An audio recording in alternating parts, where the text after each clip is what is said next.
আমি আমি আমি কিন্তু একবারও অস্বীকার করছি না শিরিন যে আমি কোনো অন্যায় করিনি। আমি তো বলছি আমি অন্যায় করেছি, আমি করেছি অন্যায়, তো আমি কোনো মানুষকে খুনি বানাতে চাইনি শিরিন। এত বড় অন্যায় আমি করতে পারবো না, করতে পারিনি। আর তুমি এটা বুঝতে পারছো না অনুজ, যে তোমাদের এই দিনে দিনে করা অন্যায়গুলোই আমাকে আজকে এই জায়গায় চালিত করেছে, তার জন্য আমি এইসব করে ফেলেছি আজকে। এটা এইভাবে দেখতে পারছো না? এটা একবারও ভাবছো না যে আমি এগুলো কেন করলাম? এটা একবারও এইভাবে দেখছো না? না না শিরিন, এই দুটো বিষয় আলাদা, সম্পূর্ণ আলাদা। যখন আমি তোমাকে কথা দিয়েছিলাম যে শিরিন আমরা আবার নতুন করে সমস্ত কিছু শুরু করব, আমাদের মধ্যে আর কাউকে আনবো না, আমাদের বাচ্চা আসছে, আমরা সুন্দর করে আমাদের সংসার সাজাবো, তাছাড়া গুড্ডিও বিয়ে করে নিচ্ছে, গুড্ডির জীবনটাও সেটেলড হয়ে গেছে। আমি সত্যি গুড্ডিকে নিয়ে আগে যেরকম ভাবনা পোষণ করতাম আমি এখন আর সেরকম কিছু ভাবিও না। আর তাছাড়া যুধাজিৎ খুবই ভালো ছেলে, ওরা ওরা ভালো থাকবে, ওরা ভালো আছে। আমি তো সেদিন তোমার কাছে ফিরে এসেছিলাম, আমি তো তোমার হাত ধরে কথা দিয়েছিলাম যে শিরিন আমরা এখন থেকে ভালো থাকবো, আমাকে আমাকে আর কষ্ট দিও না, আমাদের বাচ্চাকে নিয়ে আমরা একটা সুন্দর সংসার সাজাবো, আমরা দূরে চলে যাবো এখান থেকে, অনেক দূরে। আমরা আমি যখন এই কথাগুলো বলেছিলাম তখন তুমি আপাতভাবে কথাগুলো মেনে নিয়েছিলে, তুমি বলেছিলে হ্যাঁ তাই হবে, আপাতভাবে বলেছিলে, কিন্তু কাজের জায়গায় কিছু করনি এরকম। তুমি যখনই সুযোগ পেয়েছো, যেরকম ভাবেই হোক না কেন, তুমি গুড্ডিকে দাঁড়িয়ে দাঁড়িয়ে অপমান করেছো। আমি রাত্রিবেলা দাঁড়িয়ে কথা বলছিলাম, তুমি গিয়ে পেছন থেকে ধরেছো। কেন? কিসের জন্য? আমার কি কারোর সঙ্গে কথা বলারও কোনো স্বাধীনতা নেই? আমি কি বন্দী? আমি কি কৃতদাস নাকি? এবং তুমি খুব ভালো করে জানো যে আমি একজন স্বাধীন চেতা মানুষ, আমি এরকম স্বাধীন চেতা ভাবে থাকতে চাই, বাঁচতে ভালোবাসি।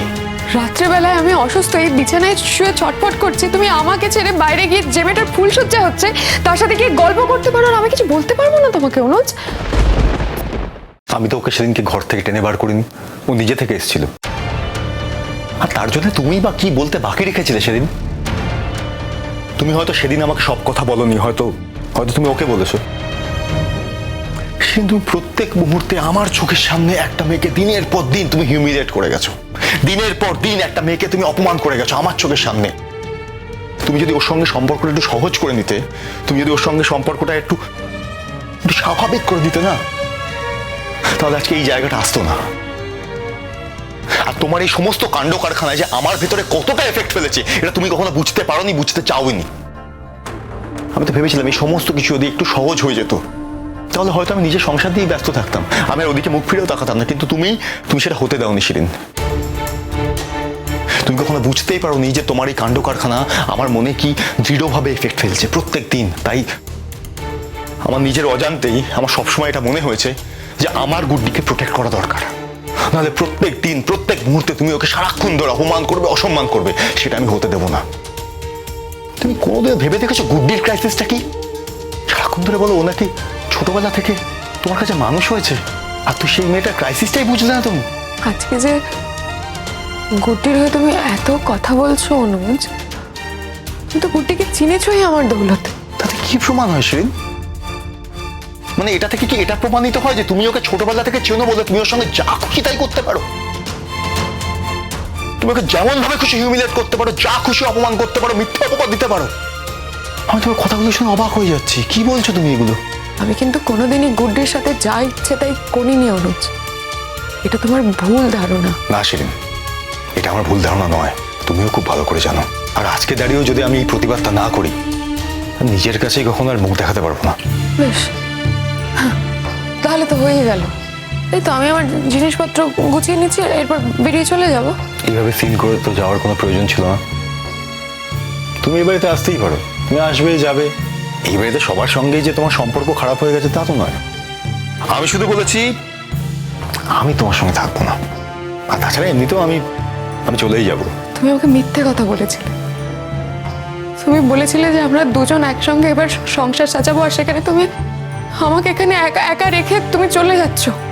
শিরিন, আমি যখন এই কথাগুলো বলেছিলাম তখন সিচুয়েশন অন্যরকম ছিল, আর আজকে সিচুয়েশন অন্যরকম।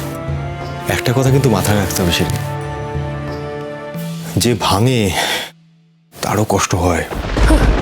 আমার জন্য কোনোদিন তোমার কষ্ট ছিলও না, হয়ও নি, আর হবেও না। তোমার জন্য আমার কষ্ট হয়েছে শিরিন, এবং সত্যি কথা বলতে তোমার জন্য আমি আরো বেশি কষ্ট পেয়েছি। কেন জানো তো? আমার না প্রত্যেক মুহূর্তে নিজেকে অপরাধী বলে মনে হতো। আমার মনে হতো যে আমি তোমাকে বোধহয় ঠকাচ্ছি, তোমার সঙ্গে কোনো একটা অপরাধ করছি আমি প্রত্যেক মুহূর্তে। আর সেটা যে কতটা যন্ত্রণা আর কতটা, সেটা তোমাকে বলে বোঝাতে পারবো না। একদিকে আমার মন, একদিকে আমার দায়িত্ববোধ আমাকে আমার মনের ভেতরটা না কাটাছেড়া করে ফেলতো। আর প্রত্যেকবার তুমি জিতে যেতে, কারণ আমার মনে হতো আমি তোমাকে ঠকাচ্ছি। এটা যে কতটা কতটা ভয়ঙ্কর যন্ত্রণা তোমার কোনো আইডিয়া নেই সেদিন। এই যেদিন থেকে, যে মুহূর্ত থেকে আমি ঠিক করলাম যে না না আমি সংসারে মন দেবো, আমি আমি আমি আমি আমার স্ত্রী সন্তান এদেরকে নিয়ে আমি সুখে থাকবো, সেই সময় তুমি একটা এরকম কাণ্ড ঘটালে। সেদিন এটা নাও ঘটাতে পারতে। তোমার এই একটা ঘটনা আমার সমস্ত কিছু এলোমেলো করে দিল, সব কিছু শেষ করে দিল। তবুও তো অনুজ,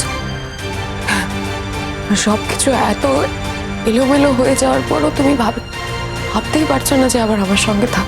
না, পারছি না শিরিন। আমার মনের উপর আমার সত্যি কোনো কন্ট্রোল নেই এখন। আমি অপারগ। তুমি যতই কষ্ট পাও আমার পক্ষে সম্ভব নয়, কিছু করার নেই আমার। আমিও তাই বিশ্বাস করি, তোকে কেউ আটকাতে পারবে না। তুই একদিন এই যারা তোকে অপমান করেছে তাদের সকলকে পেছনে ফেলে অনেক দূরে গিয়ে যাবি। আসবো? হায় বাবা, হায় হায়। তাহলে আজ আমরা আসছি জেঠুমনি। চললি? হ্যাঁ, বাড়িটা ফাঁকা করে দিয়ে গেলি। এমন করে কেন বলছো বলো তো? আমরা কি আসবো না, নাকি তুমি যাবে না, বা তোমরা যাবে না? আসলে বাড়িঘরটা তো এতদিন পড়ে আছে, একেবারে একা। মার এতদিনের অভ্যেস, আর মা সবসময় ভাবে যে বাবা এসে যদি দেখে যে বাড়িতে কেউ নেই, তাহলে হয়তো বাবা আবার চলেই যাবে। মা এখানে শান্তিতে থাকতে পারছে না, কিন্তু ওই জন্যই। এতগুলো দিন তো কষ্ট পেয়েছে। এখন যদি মা বাড়ির বাইরে থেকেও অশান্তি ভোগ করে, তুমিও নিশ্চয়ই সেটা চাইবে না। না না, তা চাইবো না, কিন্তু সবসময় রইলাম সঙ্গে। যে কোনো সময়, যে কোনো মুহূর্তে ডাকবি, আমরা আছি। এই কথাটা তুমি না বললেও হতো জেঠিমণি, আমি জানি তোমরা আছো। আরেকটা কথা, এই মেয়েটা বড় ভালো রে, বড় পয়া মেয়ে। ও যেখানে যায় ভালোই হয়। তোদের সংসারে যাচ্ছে তো দেখবি ভালোই হবে। এবার দেখবি হয়তো তোর বাবাও ফিরে আসবে। তোমার মুখে ফুলচন্দন পড়ুক জেঠিমণি। আমার বাবা বাড়ি ফিরে এলে আমার হয়তো খুব আনন্দ হবে, কিন্তু আমার মা একটা নতুন জীবন ফিরে পাবে। এই দুয়ের মধ্যে পার্থক্য আছে। আমার বাবার সঙ্গে আমার তো কখনোই কোনো রকম অ্যাটাচমেন্ট তৈরি হয়নি, তাই বাবাকে যে আমি খুব মিস করি সেটা বলতে পারবো না। বরং বাবার উপর আমার একটা অভিমান আছে যে এইটুকু ছেলেকে ফেলে সব দায়িত্ব মার কাঁধে চাপিয়ে দিয়ে তিনি কি করে চলে গেলেন, সেই জন্যই জেঠুমণি। কিন্তু মার তা নয়, মার তো বাবা অন্ত প্রাণ। মা আজও অপেক্ষা করে আছে। বাবা কোনো একদিন ফিরে এসে বলবেন যে তিনি ইচ্ছে করে আড়ালে যাননি, তার আড়ালে যাওয়ার পেছনে একটা কারণ ছিল। এই একটা উত্তরের জন্য আমার মা সারাটা জীবন বাবার জন্য অপেক্ষা করতে রাজি। তাই বাবার ফিরে আসাটা খুব জরুরি। যদি সত্যি এই ঘটনা ঘটে, তাহলে আমরা সবাই খুব ভালো থাকবো। আর তোমাকে একটা কথা বলি, আমরা চলে যাচ্ছি ঠিকই, কিন্তু কোনো রকম সমস্যা না এলে তুমি যে ওখানে যাবে না এমনটা কিন্তু যেন না হয়। আর বাবা দুদিন পর পর চলে যাবে, বুঝতে পেরেছো? অন্তত গুড্ডি যে কদিন আছে সে কদিন যেও। ও আর কদিন আছে? যে কোনো দিনই তো চলে যাবে। হ্যাঁ, অনেক দিনই তো হলো, এবার তোকে যেতেই হবে। তবে যে কদিন আছে যাওয়ার আগে কিন্তু অবশ্যই আমাদের বাড়িতে আসবে।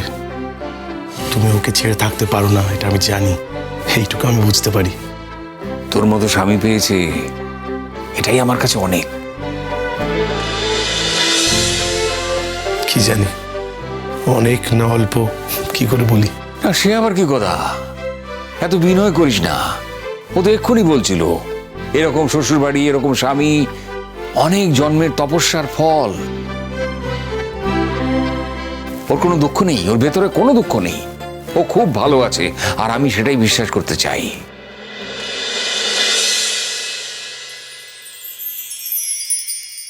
যেটা ঘটেছে সেটা তো আমার সঙ্গে ঘটেছে, ওর তো কোনো ক্ষতি করেনি। তুমি আর উনি কি আলাদা? এসব কি বলছো তুমি? আমি বিশ্বাস করি তোমরা এক অখণ্ড, তোমরা কেউ আলাদা না। তুমি আমার কাছে এসে পড়েছো তাই আমি বলছি। আমি আমার বাড়িতে এসেছি, তোমার কাছে এসেছি, তুমি কি এখন আমাকে এই নিয়ে কথা শোনাবে এই বাড়িতে এসেছি বলে?